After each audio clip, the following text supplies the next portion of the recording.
As the Vice President, therefore, I assume the position of the President. PICAS is managed by an executive body comprising the President, the Vice, the Secretary General, the Treasurer, Financial Secretary, and 2 advisors. This is at national and international level. This is the structure. At divisional level, we shall have project committees or development committees, which are comprised of the chairman of the project, the secretary, the treasurer, and 2 other members.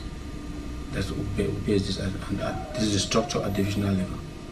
And so we want to start with this, and if it's necessary, we'll go to subdivisional level.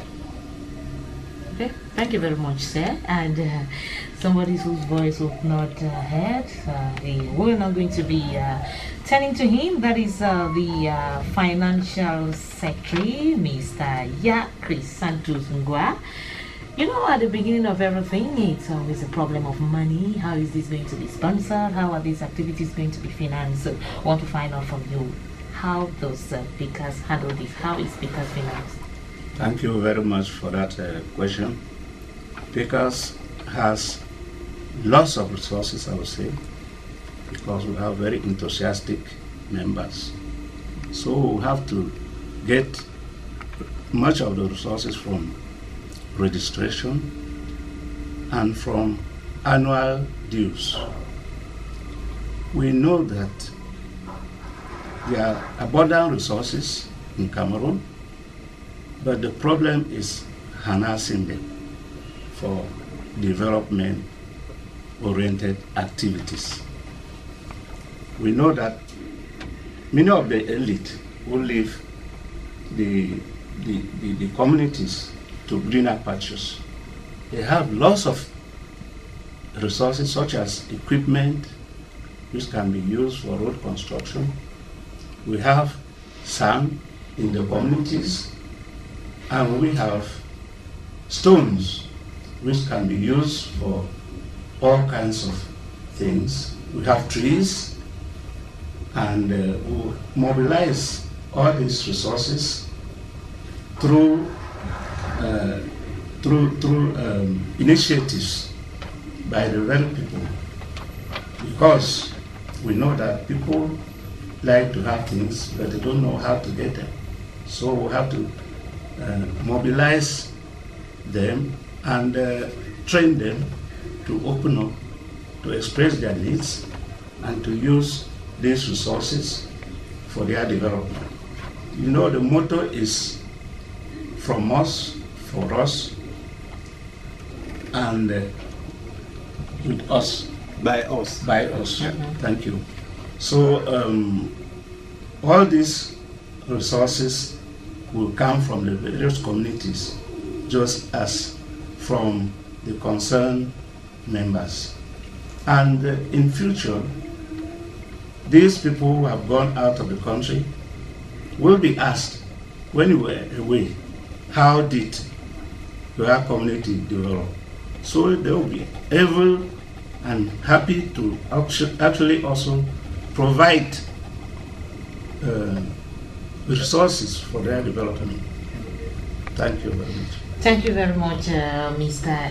Chris Santos, the Financial Secretary of PICAS. We still talk. We are going to deal now with the lady, the only lady in the studio, Mrs. Chief Florence, who happens to be the treasurer of PICAS. I'm very happy when women are trusted in the area of money. But then we're not talking about that. We just want her to maybe give us highlights of the launching activities of that's going to be taking place on the 16th of April this year.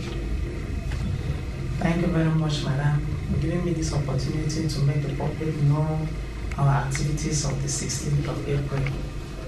On that same 16th of April, we start at 6 a.m. to 8 a.m. with church service.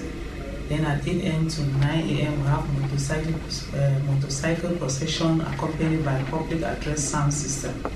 Then 9 a.m. to 10 a.m. we have arrival of registered members. 10 a.m. to 11 a.m. we have arrival of members of the executive. 11 a.m. to 12 noon we have arrival of invited guests. And then from 12 noon to 12:30 arrival of quarter heads. 12:30 to 12:40, we have arrival of president of Makuda. 12:40 to 12:50, we have arrival of the Lord Mayor of Bamenda 2 Council. Then 12:50 to 1 p.m., we have arrival of Subdivisional Officer of Bamenda 2 Subdivision. Then it follows with a reception at entrance by PCAS executive, singing of the national anthem, word of prayer led by a volunteer, appointment of MC for the day, welcome address by PCAS president, and presentation of PCAS executive, animation by choir. We have a keynote paper on community participation in sustainable development by a public relations officer. We have an animation by choir, a word from the president of Makuda, a word from the quarter heads of Alamatu, a talk from the Lord Mayor of Bamenda 2 Council, animation by choir, a speech official launching of PCAS activities by Subdivisional Officer of Bamenda 2 Subdivision. Follows with photographs, then light refreshment, the end of ceremony. I must confess it's a very rich program there, and we want to invite the public not to miss this opportunity. And due to time constraint, because we don't have much time on our side, we're going to go back to the Public Relations Officer, Mr. Kuma Joseph, to maybe tell us, maybe give us the plan of action for PCAS after the launch on the 16th. Thank you very much, Madam. Immediately after the launching, there's going to be a General Assembly meeting, and during that meeting, we shall chart the roadmap for PCAS for the next 5 years. You see, when you are organized, you know exactly what you want to do. You have to map out, your activities with a time frame, so that in the end you can be able to evaluate your efforts and know whether you are succeeding or whether there's need to adjust what you are doing in order to be able to reach your target. So we shall be drawing a strategic plan for PCAS for the next 5 years immediately after the launching activities.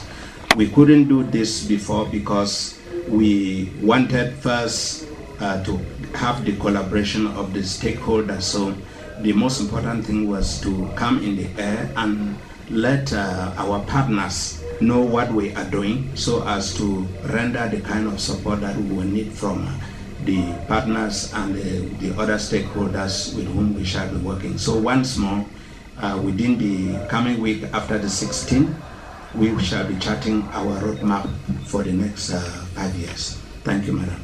Yes, maybe the President has something to add. Yes,